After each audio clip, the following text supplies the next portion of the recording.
শংকৰ বিনাই নাহি নাহিয়ান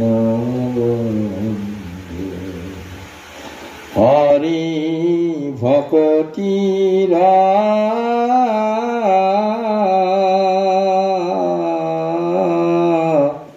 পাতিল শংকৰে জগত জুৰি যে তুমি মানৱ কংস সহি শংকৰ সমাজ ব্যৱস্থাই দেখোন আজি মোৰ পথৰ ঠাইত নাইকিয়াৰ কাৰণ নোহোৱাৰ কাৰণে মোক মানে বেয়া পোৱা মানুহৰ কাৰণে মই হয়তো কাৰোবাক কিবা ষড়যন্ত্ৰ কৰি তাক নাইকিয়া কৰি দিয়াৰ চিন্তা চৰ্চা মোৰ মনলৈ নহা নহয় আহিছে। এই কৰ্মবিলাক কিছুমানে কৰিব পাৰে, কিছুমানে নোৱাৰে। যাৰ মানৱতা আছে, যাৰ মানৱতা গুণেৰে যোনে সমৃদ্ধ, সি কিন্তু এইবিলাক কাম কৰিব পাৰিছে কিতাপখন। আৰু ভিতৰৰ ফালে মই ভিতৰলৈ যাব খোজা নাই, মই এটা আপোনালোকৰ মাজত এখন কিবা নহয় আপোনাক পাব।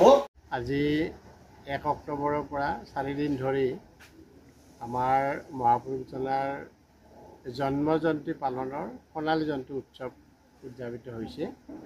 আমাৰ 1 তাৰিখে ধৰ্মধ্বজা উত্তোলনৰ পিছত বিভিন্ন কাৰ্যসূচী অনুষ্ঠিত হয়। দ্বিতীয় দিনা আমাৰ 50গৰাকী বিশিষ্ট ব্যক্তিয়ে 50খন পতাকা উত্তোলন কৰে, ধৰ্মধ্বজা উত্তোলন কৰে আৰু অন্যান্য কাৰ্যসূচী সমাপন হয়। আৰু লগতে যোৱাকালি আমাৰ বিশেষ আকৰ্ষণীয় অনুষ্ঠান আছিল ভাগৱত শোভাযাত্ৰা।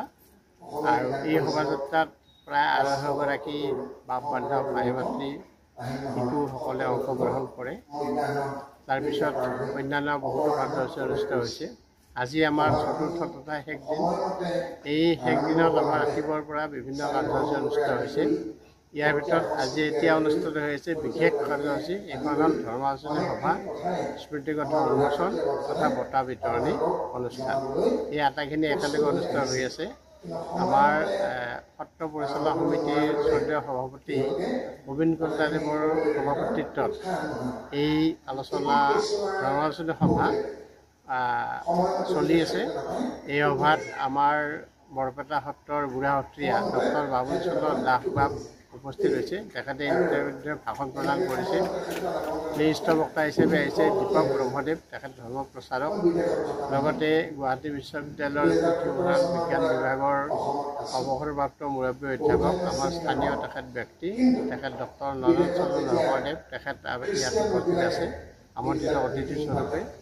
লগতে আন এগৰাকী ব্যক্তি আমাৰ বনভাগ অঞ্চলৰ সমল ব্যক্তিৰূপে পৰিচিত শিক্ষা বিভাগৰ, তেখেত হ'ল সুভাষ বৰ্মদেৱ, তেখেতো উপস্থিত আছে।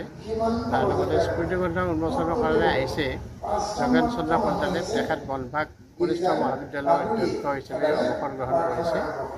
এই আটাইখিনি আজি আমাৰ ইয়াত উপস্থিত আছে। আৰু আমাৰ স্থানীয় বাপ বান্ধৱ আই মাতৃসকলৰ উপস্থিতিত ধৰ্মালোচনী সভা চলি আছে। আমি আশা কৰিছোঁ এই ধৰ্মালোচনী সভা সুকলমে অনুষ্ঠিত হ'ব। আৰু লগতে সন্ধিয়াৰ ভাগত আমাৰ সাংস্কৃতিক কাৰ্যসূচী আছে। এই কাৰ্যসূচীত আমাৰ বিদ্যাসাগৰ আৰু লগতে বৈশ্য আৰু লগতে আমাৰ সত্ৰীয়া সাংস্কৃতিক মহাবিদ্যালয়ৰ শিল্পীসকলে কিছু গীত মাত পৰিৱেশন কৰিব সত্ৰীয়া সংস্কৃতিৰ অন্তৰ্গত। গতিকে এই সকলো কাৰ্যসূচীত আমি সকলো ৰাইজৰ অংশগ্ৰহণ কামনা কৰিছোঁ। আৰু আটাইকে আমি এইকেইদিন আমাক সহযোগিতা কৰাৰ কাৰণে আমাৰ ফালৰ পৰা আমি সেৱা ধৰিছোঁ।